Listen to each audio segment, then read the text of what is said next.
નમસ્કાર મિત્રો, સ્વાગત કરું છું આપ સર્વ કોઈ મિત્રોનું ગવર્મેન્ટ જોબ ઇન્ફોના યુટ્યુબ પ્લેટફોર્મ પર। તો મિત્રો, આજના વિડીયોમાં આપણે કન્યાઓ માટે એવી અગત્યની યોજના વિશે ચર્ચા કરીશું કે જે યોજનાનું નામ છે કુંવરબાઈનું મામેરું યોજના।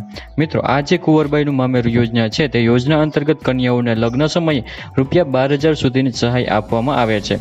તો આ યોજના વિશે તમામ પ્રકારની માહિતી આ એક જ વિડીયોમાં મેળવીશું, જેમ કે આ યોજનાનો લાભ છે તે કોને કોને મળવાપાત્ર રહેશે, યોજનાનો લાભ મેળવવા માટે અરજી કઈ જગ્યાએ કરવાની રહેશે, અરજી ફોર્મ ભરવા માટે કયા કયા ડોક્યુમેન્ટની જરૂર પડશે, યોજનાના નિયમો અને શરતો કેવી રહેશે, આ તમામ પ્રકારની માહિતી એક જ વિડીયોમાં મેળવીશું।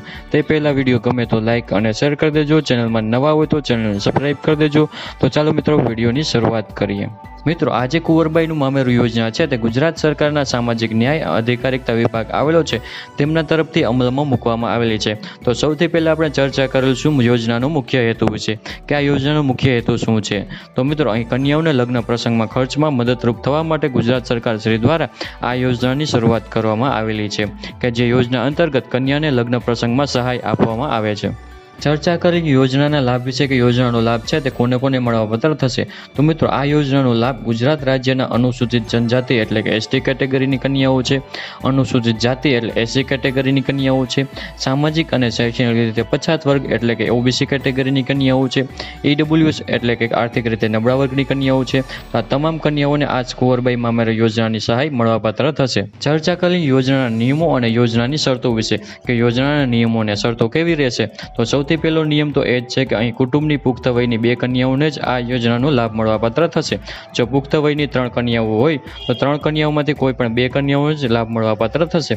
તે સિવાય યોજનાનો લાભ મેળવવા માટે કન્યાના પિતાની વાર્ષિક આવક મર્યાદા નક્કી કરવામાં આવેલી છે। કન્યા ગ્રામ વિસ્તારમાં રહેતા હોય અથવા તો શહેરી વિસ્તારમાં રહેતા હોય તો તેમની કુટુંબની વાર્ષિક આવક છે તે 6 લાખ સુધીની જ હોવી જોઈએ। જો વાર્ષિક આવક 6 લાખ કરતાં વધારે હશે તો તેવા સંજોગોમાં આ કન્યાને લાભ મળવાપાત્ર રહેતો નથી। તે સિવાય લગ્ન સમય યુવક અને યુવતીની બંનેની ઉંમર પણ ધ્યાનમાં લેવામાં આવશે, જેમાં લગ્ન સમયે કન્યાની ઉંમર છે તે ઓછામાં ઓછી 18 વર્ષ હોવી જોઈએ, જ્યારે યુવકની ઉંમર છે તે ઓછામાં ઓછી 21 વર્ષની હોવી જોઈએ। જો લગ્ન સમયે યુવક અને યુવતીની ઉંમર આ ઉંમર કરતાં ઓછી હશે તો તેવા સંજોગોમાં પણ આ યોજનાનો લાભ મળવાપાત્ર રહેતો નથી। તે સિવાય જે કન્યાઓ પુનઃલગ્ન કરેલ હશે તો તેવા પુનઃલગ્ન કિસ્સામાં પણ આ યોજનાનો લાભ મળવાપાત્ર રહેતો નથી। તે સિવાય મિત્રો, અહીં લગ્નની તારીખના 2 વર્ષ સુધીમાં તમારે કન્યાઓએ અરજી કરી દેવાની રહેશે। અહીં 2 વર્ષ કરતાં વધારે સમયગાળો થયેલ ગયેલ હશે તો તેવા સંજોગોના પણ આ યોજનાનો લાભ મળવાપાત્ર રહેતો નથી।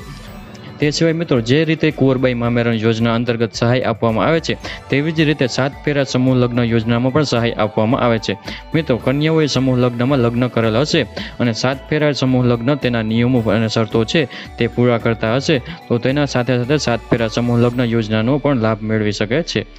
વાત કરીએ સહાય વિશે કે યોજના અંતર્ગત કન્યાઓને કેટલી સહાય આપવામાં આવે છે। તો મિત્રો, આ યોજના અંતર્ગત કન્યાઓને મામેરા તરીકે ₹12,000 સુધીની સહાય આપવામાં આવે છે।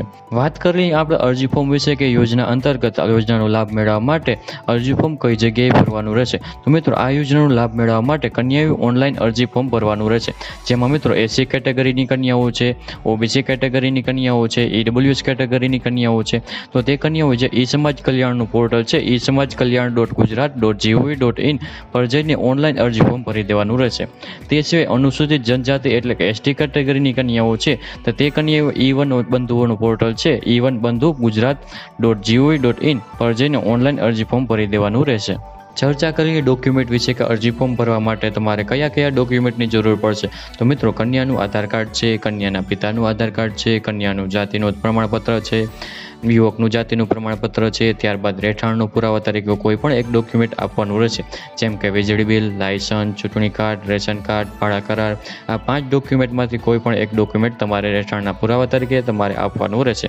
ત્યાર પછી કન્યાના પિતાનો વાર્ષિકનો આવકનો દાખલો છે, ત્યાર પછી મિત્રો લગ્ન નોંધણીનું પ્રમાણપત્ર છે, બેંક ખાતાના પાસબુકની પ્રથમ પાનાની નકલ અથવા તો રદ કરેલ ચેક જે કન્યાના નામે જ ખાતું હોવું જોઈએ। ત્યાર પછી સ્વઘોષણાપત્ર એટલે કે સેલ્ફ ડિક્લેરેશન આપવાનું રહેશે, ત્યારબાદ કન્યાના પિતા હયાત ન હોય તો તેવા સંજોગોમાં કન્યાના પિતાનું મરણનો દાખલો આપવાનો રહેશે. તો અરજી ફોર્મ ભરવા માટે તમારે આટલા ડોક્યુમેન્ટની જરૂર પડશે. તો આવી રીતે મિત્રો ગુજરાત સરકારના અગત્યની યોજના કહી શકાય કુંવરબાઈનું મામેરું સહાય યોજના. યોજના અંતર્ગત કન્યાઓને લગ્ન પ્રસંગ માટે 12,000 સુધીની સહાય આપવામાં આવે છે. તો આશા રાખું છું કે વિડીયો પસંદ આવ્યો હશે. વિડીયો પસંદ આવ્યો હોય તો લાઇક અને શેર કરી દેજો. ચેનલમાં નવા હોય તો ચેનલને સબસ્ક્રાઈબ કરી દેજો. ફરી મળીશું નવા વિડીયોમાં નવા ટોપિક સાથે. ત્યાં સુધી મિત્રો જય હિન્દ, જય ભારત.